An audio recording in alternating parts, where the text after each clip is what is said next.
মানে একটা ভারাক্রান্ত মনে একটা ভিডিও করছে। বিষয়টা হচ্ছে এই আজ 54টা বছরের স্বাধীন বাংলা বা আমরা যারা বাংলা ভাষাভাষী মানুষ এই বাংলাদেশটাতে বাস করি বা বাংলাদেশ নামে একটা দেশ আছে, এই দেশে মানে যত বেশি টকশো থেকে যাদের পেটে ভাত আছে তারা টকশোতে যায়, এরা বুদ্ধিজীবী বা এরা মানে কত জ্ঞানী সেটা আমরাও তো তাদের সম্পর্কে জানি না তারা কেমন। তবে মুখ পরিচিত মানুষগুলো, হ্যাঁ, মুখ পরিচিত মানুষগুলো এই এদের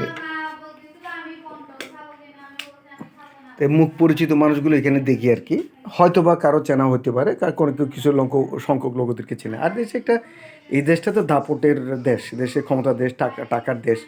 তো সেই ক্ষেত্রে তো যেটার জন্য যেটা আমার মূল উদ্দেশ্য সেটা হচ্ছে এই দেশে চালের দাম বাড়ুক, তেলের দাম বাড়ুক, পেঁয়াজের দাম বাড়ুক, ডিমের দাম বাড়ুক, মানে পণ্য দ্রব্য, মানুষের অধিকার, মানুষের যাতায়াতের সমস্যা, মানুষের গ্যাসের সমস্যা, তেলের সমস্যা, বিদ্যুতের সমস্যা, এইগুলোর জন্য কোনো ধরনের ইয়া হয় না, আপনার কোনো ধরনের প্রতিবাদ হয় না।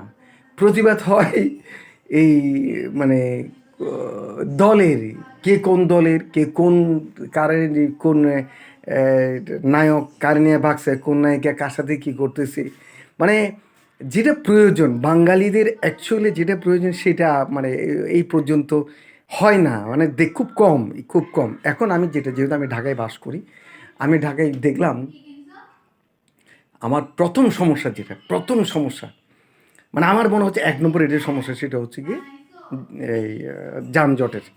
হ্যাঁ, রাস্তায় বের হলে প্রথম হচ্ছে যানজট, রাস্তা সংকীর্ণ। এই দেশে দামি দামি কথা বলতে পারলেও রাস্তার সংকটের জন্য মানুষ বলে না, বা আমরা আইন মানি না, ট্রাফিক আইন মানি না। এই বিষয়টা তো আছে, আরও সাথে আছে যেমন ধরেন এখন শীতকাল পড়তেছে, কোনো ধরনের গ্যাস নাই, এইসব কিছু বলে না, বলে কই রাস্তার মানে কি, মানে এগুলো তো বললে হয়তো আমি তো সাধারণ মানুষ, আমি একটু বলতে পারি না। তো আজকাল অনেক দামি দামি লোকদের দেখি খুব কথা বলতে, মানে অনেক মানে ওরা কি বলে, ওরা কেন বলে, কী জন্য বলে, কাদের জন্য বলে, এইগুলো আসলে এখন মাথায় ঢোকে না। যাই হোক, সর্বশেষ কথা হচ্ছে অন্তপক্ষে মানুষের অধিকারের জন্য একজন কথা বলুক।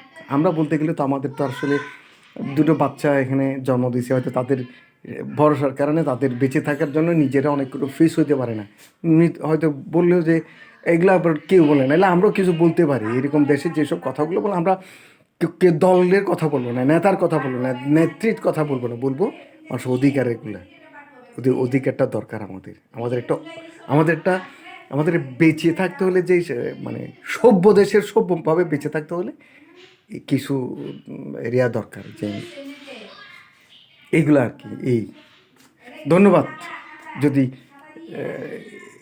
কোনো কাজে আসে আর কি।